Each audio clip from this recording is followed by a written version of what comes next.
मदद करो इंसान से, बदले में कुछ चाहो मत, भगवान से चाहो। इनको तुमने 500 रुपया दिया, उसका हिसाब मालिक देगा, इनसे नहीं लेना।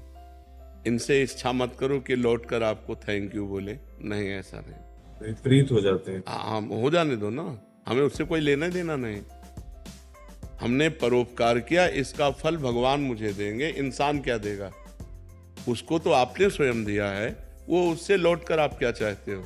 नहीं, यही हमारी कमजोरी है अध्यात्म में, यही हमारी कमी है कि हम दूसरों को जब सुख देते हैं, जैसे वस्त्र, भोजन, रुपया, पैसा, सहयोग जो भी देते हैं, उसके बाद में हम चाहते हैं कि वो हमसे नम्र रहे, वो हमसे कृतज्ञ रहे, वो हमें प्यार करे, वो हमारा सम्मान करे। लेकिन नहीं करेगा, क्योंकि वो माया के द्वारा प्रेरित है, वो नहीं करेगा।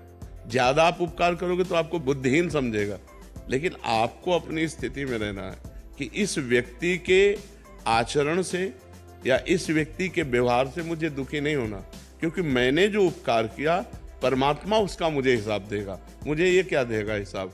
तो परोपकार का हिसाब परमात्मा देता है, तो हमें परमात्मा से लेना है या व्यक्ति से लेना है? अगर व्यक्ति को आपने पानी पिलाया और हाथ जोड़कर बोल दिया धन्यवाद आपने पानी पिलाया, तो हो गया आपका पानी पिलाने का हिसाब। और अगर वो चला गया तो पानी पिलाने का हिसाब ठाकुर जी देंगे, जब भगवान देंगे तो बहुत ज़्यादा देंगे। तो हमको व्यक्ति से धन्यवाद लेने से क्या मतलब है? हम तो मनाएंगे कि वो हमें धन्यवाद न दे, वो चुपचाप चला जाए, हम प्रभु से लेंगे। तो आपको प्रसन्नता रहेगी जब आप किसी का परोपकार करें और वो आपको प्रतिकूलता दे, आपका अपमान करे, तो आपका परोपकार सरकारी बैंक में जमा हो गया। अब उससे जो लाभ मिलेगा वो बेचारा व्यक्ति क्या दे सकता था आपको, समझ रहे ना? तो वैसे भी देहाती भाषा में कहते हैं नेकी कर दरिया में डाल, कहते हैं नहीं कि अच्छाई करो और दरिया में बहा दिया, मतलब उसकी याद भी मत करो कि मैंने इसके साथ नेकी की थी, तभी वो नेकी फलीभूत होती है। मनुष्य स्वभाव होने के कारण ये चाहते हैं कि यार थोड़ा सम्मान देता है यार, और ऐसा पक्का है तुम्ही को नहीं, कोई भी करे उसको झटका लगता है, उसको झटका लगता है। लेकिन परमार्थ क्या कहता है? तेरे से थोड़ी लेना है, मुझे तो मालिक से हिसाब लेना है, नेकी कर दरिया में डाल। हमेशा ये प्रश्न रहता है कि मेरी उम्र में, मतलब 22-23 साल की उम्र में, क्या युवकों को पूजा पाठ, माला जप को अधिक महत्व देना चाहिए? बहुत बहुत, क्योंकि अगर इस अवस्था में नहीं किया ना तो किसी अवस्था में नहीं कर सकते। जैसे अब हम हैं, आप हमें पिस्तौल दीजिए और कह दीजिए चलाइए, तो हम नहीं चला पाएंगे, क्योंकि हमने कभी अभ्यास ही नहीं किया। समझ रहे ना? तो एक साधारण यंत्र है, वो अभ्यास ना करे तो नहीं चल सकता। अब हमें पता ही नहीं कि कहाँ से चलता है, कैसे चलता है, क्या है। तो आपने जीवन में कभी पूजा नहीं किया, कभी भजन नहीं किया, कभी भगवान से चित्त नहीं जोड़ा, तो आप बुढ़ापे पे थोड़ी जुड़ सकते हैं, क्योंकि अभ्यास नहीं किया ना। तो गंदी बातों का अभ्यास इस अवस्था में ज़्यादा होता है। तो हमें चाहिए कि अपनी गंदी बातों को रोककर अच्छी बातों का अभ्यास करें, सद्गुण लाएं। भगवान की पूजा भजन में जब हम चित्त जोड़ेंगे तो हमारे अंदर अच्छाइयाँ आएंगी और बुराइयों का नाश होगा। तो बुराइयों का नाश हो और अच्छा आदमी बने, समाज की सेवा करे, राष्ट्र सेवा करे, परिवार की सेवा करे, यही मनुष्य जीवन का लाभ।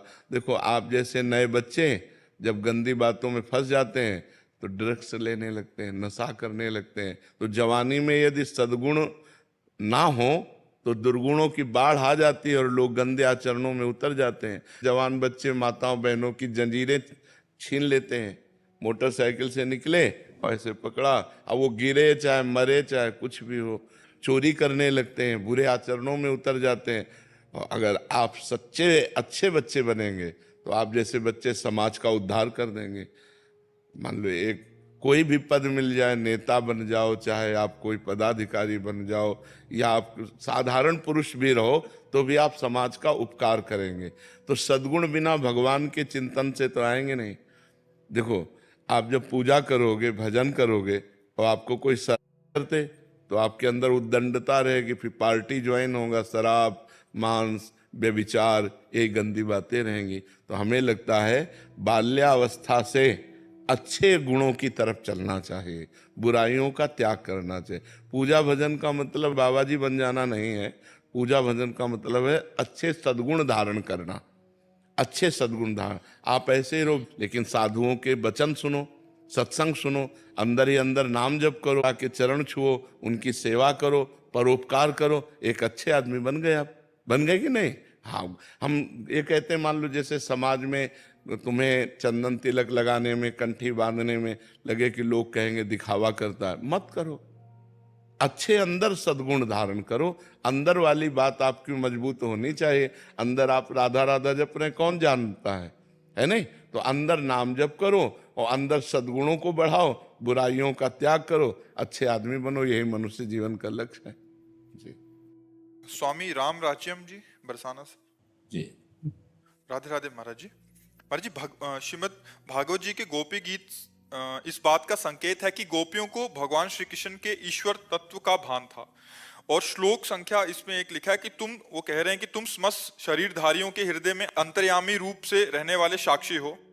वह कह रहे हैं ना कि आप केवल यशोदानंदन नहीं हो, अखिल अखिल देहधारियों के अंतर में विराजमान परमात्मा हो।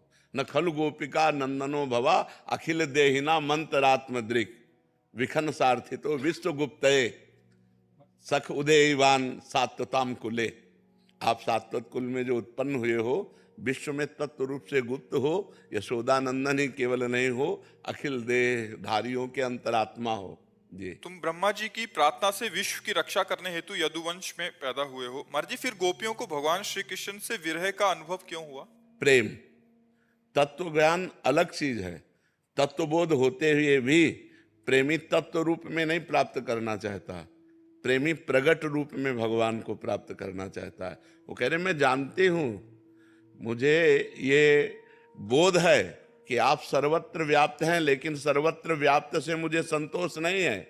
रुदु सुस्वरम राजन कृष्ण दर्शन लालसा, तो तासा महावीरभूत छौरी। उसी समय उन्हीं के बीच में भगवान प्रकट हुए। पीताम्बर धरा सर्गवी साक्षात मनमथ मनमथा। वो तत्व रूप से नहीं प्रकट हुए, वो श्री कृष्ण रूप से प्रकट हुए। उनका तत्व प्रेम नहीं है। तत्व समझाने गए उद्धव तो कहते हम जानते हैं, लेकिन हमारा प्रेम जो श्री कृष्ण रूप से है, जित देखूं तित श्याममयी। तुम जो तत्व ज्ञान समझाने आए हो आत्म तत्व का, उद्धव मन न भये 10-20 एक हो तो सो गयो श्याम पे। तो आत्म तत्व किसका समझा रहे? उन्हीं का समझा रहे। श्याम सुंदर ही तो आत्म स्वरूप है, लेकिन प्रेमी तत्व रूप में नहीं, प्रेमी साक्षात रूप में प्राप्त करना चाहता है। यही प्रेम का स्वरूप है। तत्व का साक्षात्कार सर्वत्र व्याप्त तत्व है। ये ज्ञान हर एक महापुरुष को होता है। जैसे हमारे यहाँ सहचरी भाव है, तो हमारे यहाँ उपदेश है, ये क्रूरापि पापिनो न च सताम संभाष्य दृश्याश्चये सर्वान्वस्तुतया निरीक्ष स्वाराध्य परम स्वाराध्य बुद्धिर्मम। जो क्रूर है, पापी हैं, दुष्ट हैं, नीच हैं, उनमें भी साक्षात राधा वल्लभ लाल विराजमान है, भावना करनी है। लेकिन हमारी तृप्ति इससे थोड़ी होगी। हमारी तृप्ति होगी निकस कुंज ठाढ़े भये भुजा परस्पर अंश श्री राधा वल्लभ मुख कमल निरख नयन हरिवंश। तत्व रूप में सर्वत्र विराजमान परमात्मा, ये हमें संसार के इस प्रपंच से निवृत्त करता है। लेकिन प्रेमी रूप का आशिक है। रूप छके घूमत रहे तन को तनिक न भान, नारायण दृग जल बह यह प्रेम पहचान। तन मन के बिछुरे नहीं चाह बढ़े दिन रैन। बहुत सूक्ष्म विषय है। अगर आपने जो प्रश्न किया अगर उसे समझें आप, तन मन के बिछुरे नहीं पर चाह बढ़े दिन रैन, और कबहु संजोग न मानही देखें भरी भरी नैन। ये सबकी समझ में ले आएगी। अति आरति आतुर, आरत दुख भरे नेत्र, आतुरता व्याकुल भरे नेत्र, और देख रहे हैं। अनुरागी लंपट भूल गई गति पलहू लगे ना। राधे तू मुख चंद चकोरे नैना। अरवरात मिलबे को निस दिन मिले ही रहत मनो कबहू मिले ना। और भगवत रसिक रसिक की बातें रसिक मिला को समझ। ये जो प्रेम है, अरवरात मिलबे को निस दिन, और निस दिन मिले ही रहत मनो कबहू मिले ना। भगवत रसिक रसिक की बातें रसिक मिला को समझ सकेला। तो गोपी जन श्री कृष्ण तत्व प्रेमी नहीं है, श्री कृष्ण रूप प्रेमी है। इसीलिए रूप का अंतर ध्यान होते ही, तत्व का ज्ञान होते हुए भी रुदु सुस्वरम राजन कृष्ण दर्शन लालसा तासा माविर भूत छौरी इसमय मान मुखाम्बुजा पीतांबर धरा सृग्वी साक्षान मनमथ मनमथा। इसीलिए भगवान तुरंत उन्हीं के बीच में तासा माविर वहीं थे तत्व रूप में, लेकिन तुरंत श्री कृष्ण रूप धारण करके पीतांबरधारी कोट मनमथहारी भगवान अपने रूप को प्रकाशित किया। समझ पा रहे आप जी? विभूति शंकर जी, नई दिल्ली से। जी राधे राधे महाराज जी। महाराज जी, आपके जीवन का सबसे प्रभावित करने वाला अनुभव क्या है? कभी आपके मन भ्रमित हुआ है तो आपने क्या किया है महाराज जी? ये हमारे जीवन का सार, ये आश्रय, भगवान का भरोसा, भगवान का आश्रय। पहले कदम पे उत्तर यही हमें मिला था जब हम घर से भागे। 13 वर्ष के थे, कक्षा 9 के विद्यार्थी थे। तो जब भागे तो पहला प्रश्न हमारे हृदय में हुआ, तुम्हारा कैसे पालन पोषण होगा, कौन तुम्हारी रक्षा करेगा, कौन तुम्हें भोजन देगा। तो कदम लड़खड़ाए, क्योंकि घर नजदीक ही, अभी घर से भागे ही थे। सुबह प्रातःकाल 3 बजे माँ से केवल बताया था कि हम कल संत बन जाएंगे। उत्तर आया भगवान, हिम्मत बनी, फिर भागे। 15 किलोमीटर चलने के बाद एक भगवान शंकर का मंदिर है, नंदेश्वर महादेव, बहुत प्रसिद्ध महादेव हैं। वहाँ जाके बैठ गए, 12 बजे तक बैठे रहे। मन में आया भूख लगी, भोजन कौन देगा, मांगना आता नहीं था, बच्चे थे, विद्यार्थी थे। इतने में 1 लीटर दही लिए हुए एक आदमी आया और उसने पूछा ऐसे हमसे कि ये बच्चा, यहाँ एक सूरदास स्वामी रहते थे, वो उनके दरवाजा बंद है कुटिया का, कहाँ गए? हम कहा हम तो अभी अभी आए, हम किसी को जानते नहीं। बोले अच्छा तुम दही पी लो। 1 लीटर मीठा दही और गांव के दूध गढ़वा का लाल लाल दही ना, अरे पूरा दही पिया। और जब वो चले गए तो शंकर जी से ऐसे लिपट कर रोए कि आज मुझे विश्वास हो गया कि अब मुझे जीवन का पालन पोषण, इतना लंबा जीवन हो गया 13 वर्ष से लेकर अभी तक, तो मतलब 40-42 वर्ष तो हो ही गए, भगवान पार कर लाए। अब तो अंतिम फिल्म है कब कहा लीला समाप्त हो जाए।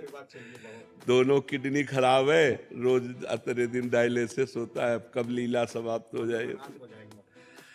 भगवान अब कब तक सेवा बना है, जब तक आप लोगों की तब तक चला रहे हैं।